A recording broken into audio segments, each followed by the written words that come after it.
Exercise 5.3 का 20th question देखिए बेटा, लास्ट क्वेश्चन है एक्सरसाइज का भी और चैप्टर का भी। क्वेश्चन है, in a potato race a bucket is placed at the starting point which is 5 metre from the first potato. की एक बकेट रखी गई है इसी पोटैटो रेस में, जो बकेट है पहले पोटैटो से 5 मीटर दूर रखी है। And the other potatoes are placed 3 metre apart in a straight line, और अगले पोटैटो जो है वो 3-3 मीटर की दूरी पर रखे गए हैं। ठीक है, there are 10 potatoes in the line. पूरी लाइन में कितने पोटैटोज हैं, कितने आलू हैं, 10 हैं। A competitor starts from the bucket, एक कंपटीटर बकेट से स्टार्ट करता है। Picks up the nearest potato, सबसे पहले वाला नज़दीक वाला पोटैटो उठाता है। रन्स बैक विद इट, और इसको लेके वापस आता है। Drops it in the bucket, कि पहले आलू के पास गया, वहाँ से वो उठाया और वापस बकेट में डाला। ठीक है, runs back to pick up the next potato, फिर दोबारा रन करता है और दूसरे पोटैटो को लेने जाता है। Runs to the bucket to drop it, मतलब ऐसा नहीं कि सारे आलू उठा के एकदम से आ जाएगा। पहले नियरेस्ट आलू उठाया, वो उठा के बकेट में डाला, फिर उससे अगले वाले आलू पे गया, वो उठाया, फिर वापस उसमें डाला, फिर उससे अगले पे गया। मतलब कितनी डिस्टेंस कवर कर रहा है, अगर हम देखें तो वो जितना यहाँ से यहाँ तक गया था उतना ही आने में, मतलब डबल डिस्टेंस कवर कर रहा है ना एक आलू के लिए। आप समझ रहे हो बात को। And runs to the bucket to drop it in, and she continues in the same way until all the potatoes are in the bucket. What is the total distance the competitor has to run, कि उसने computer ने total कितनी distance cover की थी। Statement को देख के बहुत बड़ा क्वेश्चन लग रहा होगा, लेकिन इतना बड़ा है नहीं। देखो यहाँ पे बुक में ही देखो, यहाँ पे पिक्चर बना रखी है। ये बकेट थी, ये बच्ची है, कोई पोटैटो रेस में हिस्सा ले रखा है। पहला पोटैटो 5 मीटर की डिस्टेंस पे था। ठीक है, तो जब वो पहले डिस्टेंस के लेगी वो 5 मीटर गई और 5 मीटर फिर वापस गई। ठीक है, तो पहले पोटैटो के लिए उसने 10 मीटर डिस्टेंस कवर करी। ठीक है, अगले पोटैटो की बात करें तो अगला पोटैटो अगर हम यहाँ से देखें तो वो 8 मीटर के डिस्टेंस पे है। 8 आई और 8 मीटर गई, 16 मीटर हो गया। ऐसे फिर अगला फिर 3 मीटर डिस्टेंस पे, तो 5 और 3 8 और 3 11 मीटर की डिस्टेंस कवर करी वहाँ तक, आलू तक पहुँचने तक, फिर वापस गई। ठीक है, तो पहले तो आप ये देख लो कि डिस्टेंस ऑफ पोटैटोज़ की बात अगर हम करें फ्रॉम बकेट, वो कितनी कितनी है। ठीक है, तो सोल्यूशन की अगर हम बात करें तो पहले तो आप डिस्टेंस ऑफ पोटैटोज़ ही लिख लो। ठीक है, कि आलूओं की बाल्टी से दूरी कितनी है, distance of potatoes from bucket, बाल्टी से आलूओं की दूरी कितनी कितनी है। देखो पहला आलू जो है 5 मीटर की दूरी पर है। ठीक है, दूसरा आलू 5 + 3 हो जाएगा। ठीक है, उससे अगला कितना हो जाएगा, 5 + 3 + 3। ठीक है, इस ढंग से बढ़ रहा है हमारा। तो आप ये कह सकते हो 5 है पहला वाला, दूसरा 8 मीटर पे है, अगला 11 मीटर पे, तो अगला 14 मीटर पे होगा। ऐसे कर सकते हो आप कितने भी।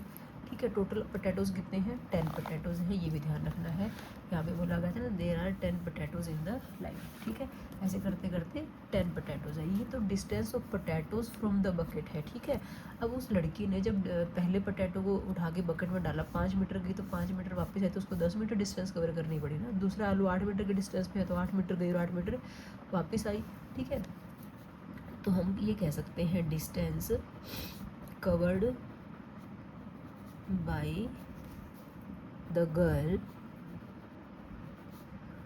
For each potato, her potato के लिए लड़की ने कितनी कितनी डिस्टेंस कवर करी। पहले वाली 5 + 5 10 हो जाएगी, फिर 16 हो जाएगी, फिर 22 हो जाएगी, नेक्स्ट भी कर दो 28 हो जाएगी, ऐसे चलती रहेगी। ठीक है बेटा, और ये देखो यहाँ पे अगर आप डिफरेंस देखो 6 6 6 डिफरेंस सेम आ रहा है सब जगह, तो हम क्या कहेंगे, दिस इज़ एन AP। ये तो AP है, वेयर जो A है वो तो 10 है, A कितना है 10 है, और D की बात करें तो वो कितना दिख रहा है हमें, 6 दिख रहा है। A और D हमें मिल गए हैं। बात समझ में आ गई आपको। अब लड़की ने जो डिस्टेंस कवर करी है वो तो टोटल सम होगा ना। ठीक है, कितने आलू लिए हैं, 10 आलू लिए हैं। टोटल पोटैटोज़ कितने हैं, टोटल पोटैटोज़ आर 10, देयरफॉर जो n है वो कितना है, 10 है। ठीक है, तो हमें क्या निकालना है, we have to find total distance covered by the girl, total distance covered by the girl.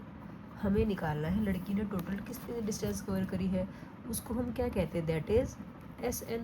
मतलब हमें क्या निकालना है, एस एन निकालना है। बात समझ में आ गई बेटा? पहले हमने पोटैटोज़ की डिस्टेंस लिखी बकेट से, फिर गर्ल ने कितनी डिस्टेंस कवर करी हर एक पोटैटो के लिए, 10 16, ठीक है। ए बी सीरीज़ बन रही थी तो ए और डी मिल गया, टोटल पोटैटोज़ 10 है, तो इसका मतलब एन जो है 10 है, ठीक है। ये कितनी टर्म्स है? 10 टर्म्स होंगी ऐसी, ठीक है। और हमें क्या निकलना है, लड़की ने कितनी डिस्टेंस कवर करी है हर एक आलू के साथ साथ, जैसे पहले 10 फिर 16 फिर 22 सबको प्लस करेंगे ना हम, मतलब हमें क्या निकालना है, एस एन निकालना है, ठीक है। अब हम एस एन का फॉर्मूला लगा लेते हैं। एस एन का फॉर्मूला क्या? n/2 इंटू, बताओ कौन सा लगाएंगे? 2a plus n-1 into D वाला लगाएंगे। a प्लस ए एन तो नहीं लगाएंगे ना, क्योंकि हमें लास्ट टर्म थोड़ी पता है। और n कितना है बेटा? n है आपका 10, क्योंकि 10 पोटैटोज थे, यहाँ पे 10/2 इंटू 2, a कितना था आपका? 10 था, n-1 करोगे, 10 - 1 कितना? 9, और d कितना है? 6 है, ठीक है बच्चों। ये काट दो बेटा 5 से, ये आ गया 5 इंटू 2 10 = 20, और 9 छिक्के होता है 54 भाई, ठीक है। अब 20 और 54 को ऐड करोगे तो 74 बन जाएगा। अगर कैलकुलेशन देख लेती हूँ मैं, ठीक है। कैलकुलेशन तो अब इनको मल्टीप्लाई कर लेते हैं, 5 4 = 20, 5 7 = 35 प्लस 2 37, ठीक है। तो हम क्या कहेंगे? Therefore total distance covered